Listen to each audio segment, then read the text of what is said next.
अस्सलाम वालेकुम नाज़रीन।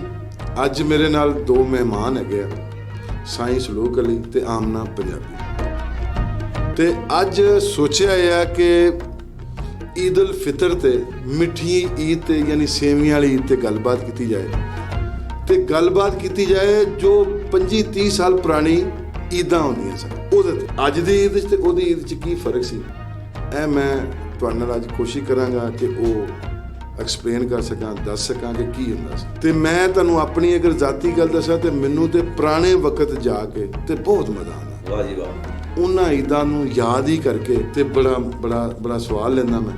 वो किस तरह मावां भैणां साडीआं बीबियां 15-20 दिन पहले प्रोग्राम बनांदियां सी कि सेवियां वटीए, तो फिर एक घर दे विच सारा जमा हो जाना सी ते वो सेवियां वटणियां, फिर उहनूं बनाना। ते मैं ये सारियां गल्लां शेयर करांगा साईं सलूक अली नाल। ਮੈਨੂੰ ਲੱਗਦਾ ਕਿ ਇਹ ਵੀ ਉਹਨਾਂ ਚੀਜ਼ਾਂ ਨੂੰ ਮਜ਼ਾ ਕਰੇਗਾ ਜੀ। ਸਾਈਂ ਸਲੂਕ, ਤੁਸੀਂ ਦੱਸੋ ਕਿ ਤੁਸੀਂ ਇਹ ਜਿਹੜੀ ਸੇਵੀਆਂ ਵਾਲੀ ਈਦ ਆ ਜਿਹਨੂੰ ਅਸੀਂ ਮਿੱਠੀ ਈਦ ਕਹਿੰਦੇ, ਇਹ ਤੁਸੀਂ ਕਿਸ ਤਰ੍ਹਾਂ ਮਨਾਉਂਦੇ ਸੀ ਔਰ ਕੀ ਮਾਹੌਲ ਸੀ ਤੁਹਾਡੇ ਉਸ ਇਲਾਕੇ ਦਾ? ਗਿੱਲ ਸਾਹਿਬ ਤੇ ਜਿਹੜਾ ਨਾ ਬਚਪਨ ਦੇ ਵਿੱਚ ਨਾ ਸਾਡਾ ਮਾਈ ਬਾਪ ਸਾਨੂੰ ਨਾ ਦੋ ਨੇ ਜ਼ਿਆਦਾ ਵਗੈਰਾ ਦੋ ਨੇ ਜਦੋਂ ਮਿਲ ਜਾਣੇ ਨਾ ਤੇ ਉਦੋਂ ਸਾਨੂੰ ਇੰਜ ਮਹਿਸੂਸ ਹੋਣਾ ਕਿ ਜਿਵੇਂ ਅਸੀਂ ਯਾਰ ਬੜਾ ਪਹਾੜ ਚੱਟ ਲਿਆ। ਵਾਹ ਵਾਹ, ਇੰਨਾ ਪਹਾੜ ਚੱਟ ਲਿਆ ਕਿ ਪੈਸੇ ਜੇਬ ਚ ਦੋ ਆਨੇ ਜਦੋਂ ਆਉਣੇ ਜੇਬ ਚ ਬੜਾ ਚੌੜਾ ਹੋ ਜਾਣਾ।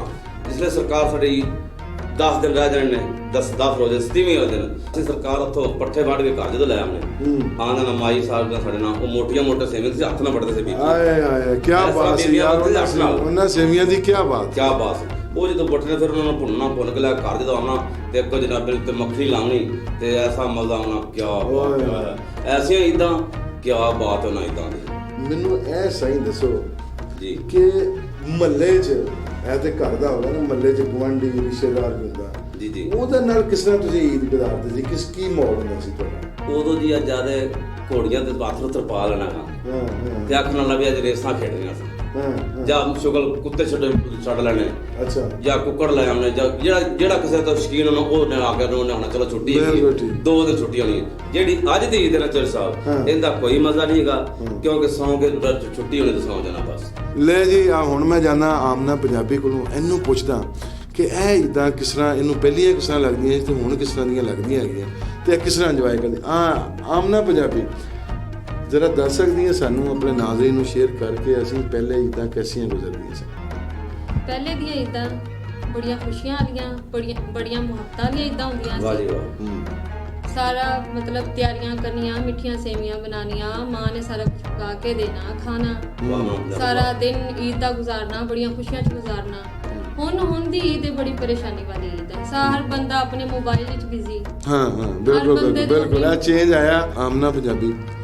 ईद के मौके पर मैं चाहवागा, मेरा प्रोड्यूसर इसलिए चाह रहा कि तेरे को 1-2 दोड़े सुने जान ताकि वो साडे प्रोग्राम का एक नाम बन जाए कि जी अच्छे दोड़े आमना पंजाबी गाँदी हैगी है तो लोग उन्हें सुनते कि ईद के मौके पर कोई 1-2 दोड़ा माइया ते गाना ताकि प्रोग्राम का जरा 4 चांद लगे।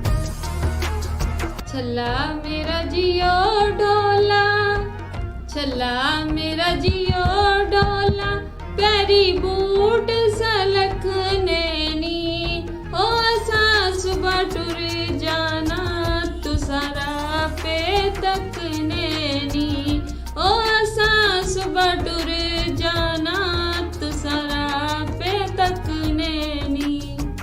वाह वाह, क्या बात है, क्या बात। नाज़रीन मैं तुहाडे कोल ज़्यादा चाहांगा, फिर इंशाल्लाह किसी और मौजू ते तुहाडे नाल मिलांगे। रब रख।